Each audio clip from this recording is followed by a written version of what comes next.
Hello and welcome all. I want to show you guys today the Azure Verified Modules Data Factory deployment and the nuances around or the problems around deploying infrastructure of your data factory and then also the operations of your data factory. So as you know, in a data factory, you can have many operations like pipelines, data sets, data flows. You'd have link services, integration runtimes, managed private endpoints and such. Now, I would see these as almost operations within the data factory. Um, the integration runtime that comes standard with a data factory is an auto resolve integration runtime that's public. If you want to make a private one, then you have to make an integration runtime that's private, and the way to do that. Um, I think my button's gone out there. So because it's Git enabled, you have to come onto Git and then go new and then make this. So what the problem here is actually that if you look at this code, and I'm going to share this code with you, it's a GitHub public repo that I've made on how to deploy data factories. And the problem that happens is that, for example, let's talk about it happens with global parameters or happen with any one of these services here, like integration runtimes, link services, and such. Let's say you're an infrastructure person and you want to build, let's close it quickly, and you want to build your data factory, and the client or your boss says, hey, we want a data factory and we want data sets and global parameters and link services and all this stuff. And you're like, all right, cool. How do I do this? Let me go to the AVM module. So you come along to the AVM module and you look at it and you think, okay, so this is the AVM module. I'll show you how to get there. You go to there, you go aks.ms AVM. And if you go to Bicep, it's the one that I am the owner of, is the data factory one. So if you come down to here, data factory, and you click on that, and then you think, okay, so I'm going to follow the instructions here. If we look maybe at the large parameter data set, you'll see that inside of it you've got integration runtimes, but you've also got managed private endpoints, and you've also got say global parameters over here. Now, if you do this and you create your data factory using infrastructure and you put your global parameters in, I want to show you what actually happens, um, and the weird things that happen when you actually do Git configuration as well with that. So where does Git on this one? There it is there. So Git configuration there. So let me show you, if you wanted to deploy a data factory and you wanted to deploy it and your dev factory must be Git enabled, but your test and your production factory must not be Git enabled, obviously, because you're only going to put Git on your dev factory. So the way you do that is you say, okay, I'm going to call the AVM module. So this is how you call the AVM module. And just also, you'll see that if you do this and you click on the little colon, it shows you the different versions that are available. So let's just discard that change. There you go. So then that is there. You'll see where it is over there. See version there. So no one actually tells you, but you just get rid of that and put the version number in. Let Visual Studio do the work for you. So let's say we want a dev factory and we want it to be Git enabled. So we say, okay, it must be to this. These are the it's GitHub, it's Clint Grove organization, it's this repository name and this thing, and then I want it to go to this root folder in my Git configuration. Here it is, GitHub, Clint Grove, repository name, root folder. So whatever I do in this factory now, whatever I do when I'm on the Git, because you can actually either view it in live mode or you can view it in Git mode. Whatever I do here is going to appear on that in there. So let's just show you. So if we go, okay, pipeline one, let's just call it, okay, let's just call it pipeline created in Git mode, something like that. And we'll just put like a little weight on here. Just, we don't want to build anything, right? And that's it. So we say, okay, I'm not going to publish it because that's old school. I'll show you a better way to do this stuff.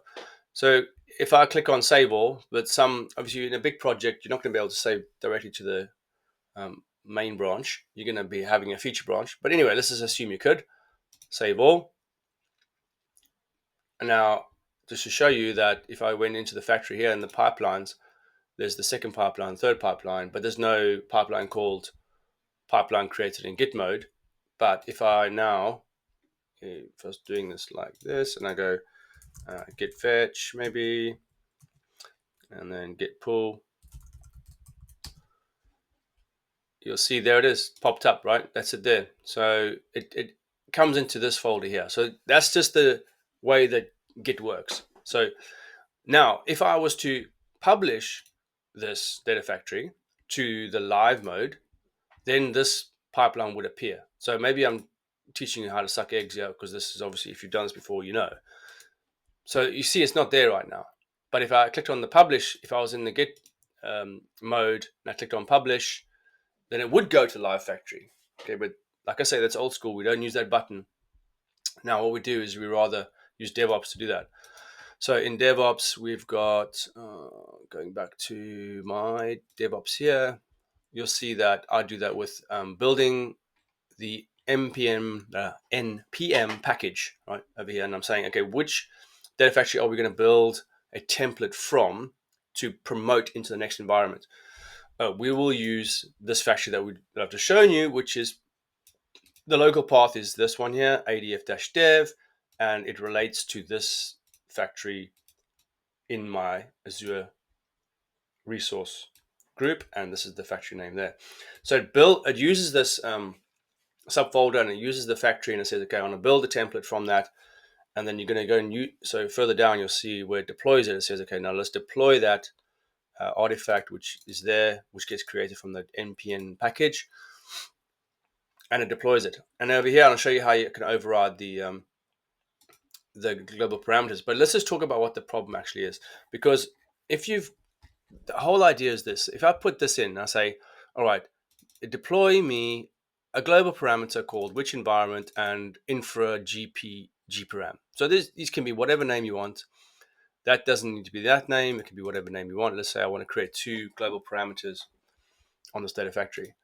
Now have a look at this. So we're going to run this pipeline quickly. And if you're using DevOps, you go to there and click which stages you want to run. So I don't want to run those for now. I just want to run the deployment infrastructure for dev. Just say yes and run that. Now I'll show you that when that is finished, if I was in live mode, I switch to live mode and I go to my briefcase and I go to global parameters, you'll see that in live mode I've only got this one. And there's a reason for that. It's because I've deployed this data factory many times. And whatever is in, I think the best way to explain it is whatever's in here, this folder here, that's what's going to be published to the live factory, not what's here. This is not going to get deployed to the live factory. If you use DevOps and you say, I'm going to now package this up with an npm, I'm going to package it from this subfolder, and that is my ARM template that I'm going to use to publish to my dev as well as to my test and my production. Because ultimately, when you're developing in a data factory, your developers are going to be doing all sorts of stuff in your data factory, building pipelines, data sets, linked services, etc., etc. And they're going to create feature branches, and they're going to say, all right, here's a pull request, can it go into main? And someone's going to check it, and they're going to say, yeah, it can go into main. And when it gets into main, obviously it's going to end up here, because if you look at your Git configuration one more time, this is my collaboration branch. So when it hits main, it's going to be saved to this folder here, and it's going to come into your main branch, and it's going to be into that there. And then when you do your build for your data factory, so here's your build, then it uses that folder, and it says, okay, this is the source of truth. It's got all the data sets in it. So as I build data sets, you'll see extra folders coming here. A folder will be called data sets there. Another one will be called link services, I think, and such. But it's obviously a very basic data factory. And then you build it, and then that's what you deploy to dev, as well as what you deploy to test and such on, and so on. Because you can see that I've got my ADF services here, and I've got my dev environment, and I've got my test environment. Looks like it's a little bit weird, but I've got it. Here it is. So I've got deploy the dev, and I've got deploy the test environment. Okay, so then what I do is I override the value, the global parameter value here at this stage. So this will be my global parameter value for My dev factory is called dev, and over here my global parameter called which environment is called test. And I'll show you in a minute how this all works. So if I come onto my data factory here, let's see how far this pipeline's got. Oh, it's got a long time. Let's see why it's waiting. Okay, so we've got, let's cancel this one because I can see that this one is running now. I'm going to cancel this. So this one should just give us what we need. At the moment, it's going to create the resource group, then it's going to create the actual data factory. Obviously, the data factory exists already. So it's not going to destroy your data factory and rebuild it, but it is going to honor the fact that you've said, build me, go back to this, build me this these set of global parameters, right? And because at the moment you can see that they're not there. In the live mode, there's only one global parameter, and the reason for that, so I've got to tie this all together for you, is because if you look at this folder here, this is what's actually, this is only one. It's called which environment. So I'm just trying. I've done this on purpose to show you what happens. So if I've only got one global parameter in my folder that is connected to my Git, then when it does the publish, it does the build and then it does the publish, it's going to only publish that one global parameter. However, some infrastructure person in your team has said, well, I've put two global parameters. What happened to this one? And you're like, well, if it doesn't exist in here, then it doesn't exist in dev once it gets published, and it doesn't exist in your test or your production. So you got to be careful of that. So let's see how far this has got now. It's doing it now. So there's 46 seconds and it's creating the data factory. So if we quickly come into here, and if I refresh, it's going to take me back to the Git mode. Maybe we'll catch it at the right time. And if I switch back to live, there it is. So in live, I've got Infra G. So remember now what's happened is that the infrastructure code has deployed and it's done the right thing. It's honored the fact that there's a global parameter called that. And if we now wait for this to deploy to the next step, which is going to be, okay, it's going to deploy to test first, then it's going to build the data factory, then it's going to deploy the data factory. At these two steps here, it's going to build the data factory from the code that exists in here. And you can see that in this code, it's only got one global parameter. So when you get to the test data factory, so here's the test one. If I refresh this now, because obviously, oh, that was pretty quick, but you can see that there's got that global parameter there already. But once this thing runs end to end and it does the actual deployment and the build of the data factory and the deployment to both dev and to test, you'll see that that will disappear. So I'm going to pause the video. I'm going to come back once that's done to show you guys. Right, so now we can see that I've refreshed the page and you can see that that disappeared. That's because it fully deployed past the building of the data of the artifact, and also then deployed the data factory in both dev and test. So going back to our problem at hand, which is, this infrastructure is deploying a global parameter called infra G param. But when it comes to actually, say if I refresh this one now, it should also disappear because the dev factory has been deployed. It actually disappears. It's because, again, it's not in the ADF folder, which is connected via Git. And that's really where it's building the data factory template from. So there it is there. So if I go into the global params and then I also go back into my live mode, then it's gone. So I hope that makes sense. Let's say that you did deploy something like that parameter, for example, and it was there in your live mode. Then what you would do, so there's two ways of doing this, right? The first way is do it my way, which is not to build anything out in infrastructure, but rather build it in your data factory, and then click save, and then that will go into your Git folder, and then you'll be able to CI/CD those changes to the next, or even to that factory's live factory, and to the test factory, and to the production factory. So you've got your CI/CD covered. But let's say you you've got, your project's already been done. Someone's like put in weeks of work to get global parameters in here and flipping data sets and all sorts. And maybe they've built pipelines like this. You see this one over here.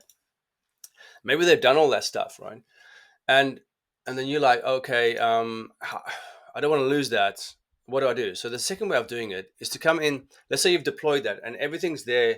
It's in the live factory, because that's where, remember, that's where infrastructure deploys to, is to the live factory. It doesn't, this infrastructure that you can see on my screen here doesn't deploy to the Git. It will never appear. This pipeline, which is a factory's pipeline, will never appear over here, even though it is there now. Actually, it's not there. It's called the wait pipeline. It never appears in here because it's, it's just, it's because it's in infrastructure. It's not in the operations of the data factory. It's not there. So let's go into here quickly. You see that my live factory does have the wait pipeline here. Now it might have it in Git because I've done this so many times. Let's have a quick look. Oh, it's not there. Okay, so here's a good example. So this is just to solidify what I've just told you, is that you can see that it deployed the wait pipeline because it was in infrastructure. So it deployed to the live factory. So if I get out of live factory mode and I go to GitHub, it's not there. And this is the same with managed private endpoints. Let's say you built your managed private endpoints in your live factory, and you're like, oh, but when I get to my Git, they're just not there. This is going to be a common thing, right? So what you got to do is go to your Git configuration, and whether you want to import from your live factory into your Git, you use this button here, import resources, and you'll say, well, where do you want to put that into? And it might say you're attempting to import resources into a repository that already contains resources. We recommend that you only import into an empty branch. I would probably go into an empty branch. So what you would do first of all is go into your Git. Let me go into it now quickly, and I'll just make a new branch. I never know how to make a new branch in GitHub. So new branch, I'm going to say like importing live factory stuff. Okay. So I'll go back into here, and then normally best to refresh because otherwise it doesn't know it's there. And then I'll go click on import resources, and I use that branch there. Now I'm going to click on import, and then it'll probably say, do you want to do a pull request, whatever. So there they are, they're done. Now look at this. If I go into here, and I'll show you, I'm in the main branch at the minute. I'll just refresh the main branch. And in my main branch, there's no a pipeline called wait pipeline. It's not here. But if I go into, and hopefully this works because I'm doing this live without pausing and checking. I'm going to just do a git pull quickly. That should bring me my branch back. There it is there. So I'm checking out this branch. Yeah, there it is. Look, there it is. Wait pipeline is there now in the factory. So if I then check on my data factory, because I've clicked that import resources, they will both match now. Do you remember earlier, the wait pipeline was not here on the Git when I looked at it through the Git. So if I go to import live factory stuff, look what happens. There it is. Okay. So then all I would do then is do a pull request, go from this branch into my main branch, and then happy days, my Git looks the same as my live. So that's my live, and that's my Git. So I hope that makes sense. I know it's a bit long-winded, but that's the problem with Data Factory and using infrastructure as code to deploy pipelines and such, instead of using the Data Factory Git way of doing things and deploying it, developing on that Git branch, and then using that to build the Data Factory and then to deploy the Data Factory. Thanks for watching.